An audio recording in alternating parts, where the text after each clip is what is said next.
This Saturday marks 20 years since the 9/11 attacks, and today we're learning officials have identified 2 more victims from the World Trade Center. New York City's chief medical examiner says new forensic technology helped identify the DNA remains of Dorothy Morgan and a man whose identity has been withheld at the family's request. More than 2,000 people died in New York on that day, and as of today, around 40% of the victims have yet to be officially identified. Meanwhile, many first responders and survivors of 9/11 are still battling serious health issues linked to toxins at Ground Zero. There have been more than 2,000 confirmed cancers and illnesses related to the World Trade Center site. Joining us now is Luis Alvarez, the director of the 9/11 Outreach and Education at the law firm of Hansen and Rosacco. Phil, your brother, Luis Alvarez, was a first responder. He died from complications of cancer linked to his work at Ground Zero. So I wanted to hear from you about your brother Luis, his fight to get financial support for 9/11 victims and their families before his passing. Just talk to us about how the trials and tribulations of just being able to accomplish that, how difficult it was for him. Well, thanks again for having me on.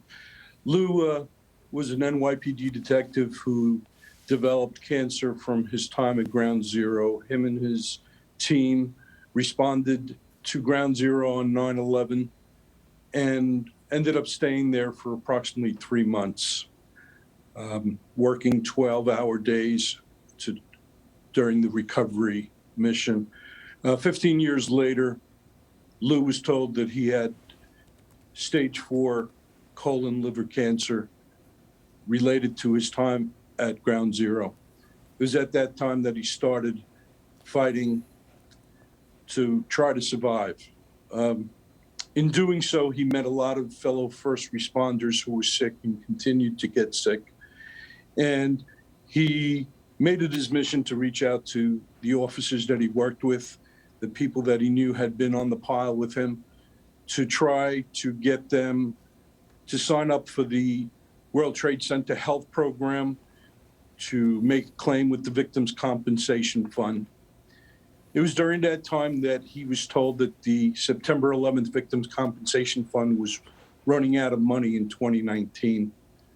And that made him very angry because it had helped him a lot. It had helped him have the peace of mind to try to fight his illness. And he wanted that for other first responders and survivors and victims of 9/11. And in doing so, he would blog every time he would go for chemo and be sitting in a chair for 6 months at Memorial Sloan Kettering on his phone. And what he didn't realize is approximately 4,000 to 5,000 people were paying attention to the things he was writing. And many of them signed up for the fund. Many of them signed up for the World Trade Center health program. Illnesses were caught early. And he got many messages of people thanking him for saving their lives and getting checked out. It was during this time in 2019, towards the end of his illness, that he was asked to go to Washington, D.C. to fight, to help the activists that were going down there to try to permanently fund the September 11th Victims' Compensation Fund. He was not a big media guy, or he didn't want to see his name in lights, but he felt so strongly that people would continue to get sick that he went to Washington, D.C. And of course, during that famous Congressional Judiciary Committee meeting, my brother became the face of the 9/11 bill, along with so many other people that were down there with him. And fortunately, a month after he passed away, the September 11th Victims' Compensation Fund bill was signed on June 29th, 2019, permanently authorizing the funding through the year 2090. Phil, I was telling Vlad when we were sort of having technical difficulties with you that I really do believe that because of the hard work of your brother and others, that when we talk about the death toll associated with September 11th, and often we're just talking about the people who were in the buildings on that day, but really there are many other people added to that list because of these illnesses, but because of the hard work of people like your brother and your brother, there are names that will not go on that list. And you point out people who caught cancers early or people who were able to stay alive a little bit longer for a new treatment to be discovered that works. The difference that he has made in his life is, I don't think there are words to sort of express it. Can you give us a sense, though, because even though there aren't words, not really numbers, but give us a sense. How many claims have you gone through, and how long does it typically take when someone says, I believe that my illness is associated with 9/11, how long does it take to settle a claim? Great questions. So the September 11th Victims Compensation Fund puts out monthly reports. As of August of this year, there were over 131,000 claims made to the VCF. And those are claims for both people that have illnesses and unfortunately people that have passed, claims being filed by their families. The claim is a long process. It's minimum 18 months to 24 months if everything goes smoothly. I know the VCF is working to try to streamline that a little bit for the victims.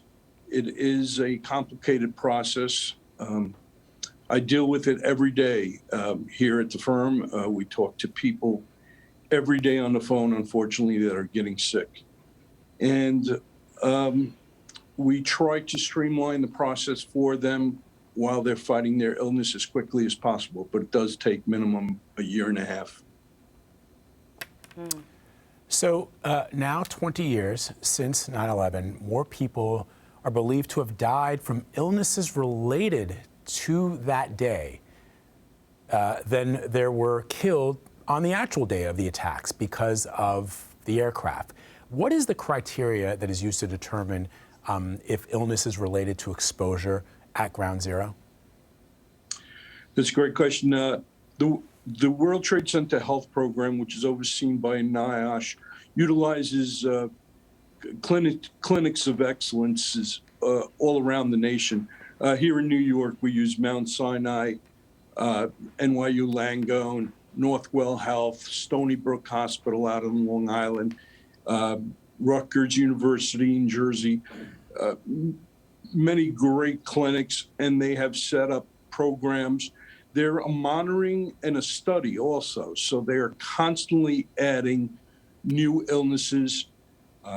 They give free full physicals to people who have proved their presence in the New York City exposure zone and across the country at the Pentagon and at the crash site in Shanksville, Pennsylvania, for first responders. If you can prove your presence there, and that's what we assist our clients in doing, and filing the claims, the World Trade Center Health Program does a complete physical, takes all medical records of the patient, and has a list of illnesses that they have found were caused by the toxins that the scientists told us was caused by the toxins. And that includes over 68 types of cancers and some non-cancerous illnesses such as upper respiratory sinuses, gastrointestinal illnesses. First responders are not the only people who can receive compensation, but how do you identify cases among non-first responders? Again, there is an exposure zone that has been mapped out in New York City. It's anywhere south of Canal Street into the end of Manhattan Island. If you were within this exposure zone anytime between 9/11 of 2001 through May of 2002, depending on the time you were there, whether you were a student, a resident, were you a downtown worker, It's not for first responders. It's a common mistake that we find a lot, and that is the biggest group of people that we try to get the word out to. You don't have to be a first responder to be eligible for the federal funds. Okay, and so what happens to the families who have yet to file a claim because they are unsure if they qualify? Families should get in touch with the World Trade Center Health Program, Victims Compensation Fund. Here at Hanson and Rosasco, that's all we do is we assist victims of 9/11. They can call us. Every case is different, especially if you've lost a loved one. There has, unfortunately, been some deadlines. There was one this year that was opened up. A window was opened up when my brother, when the bill was signed that now has his name on it, and they opened it up for 2 years, which ended July 29th. But if you're unsure, please reach out to the many sites or get in touch with me, and we'll get you the information that you need and try to help you as much as possible. I promised my brother I would try to continue his legacy. This job has allowed me to do that. I speak to victims every day on the phone and families of victims every day on the phone. And in fact, it's like I'm speaking to my brother every day.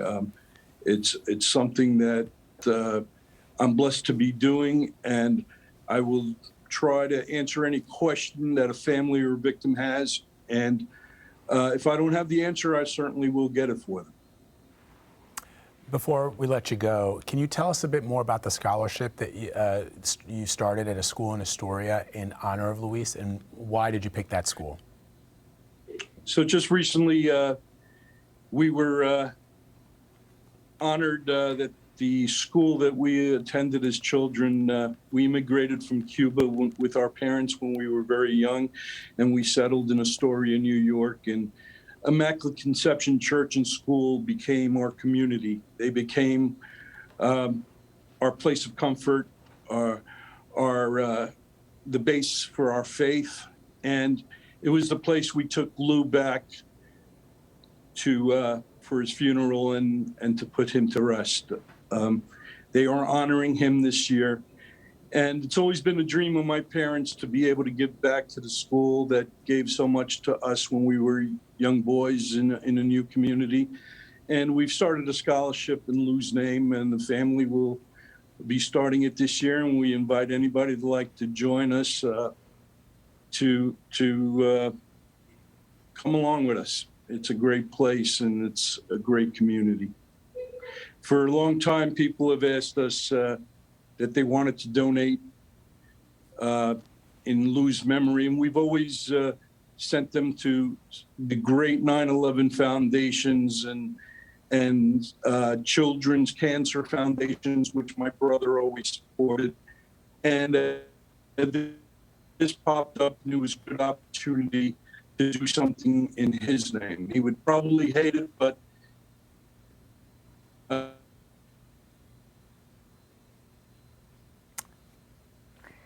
All right. Unfortunately, we lost Phil again, but Phil Alvarez, thank you so much for taking some time to talk to us about the work that you're doing and the work of your brother.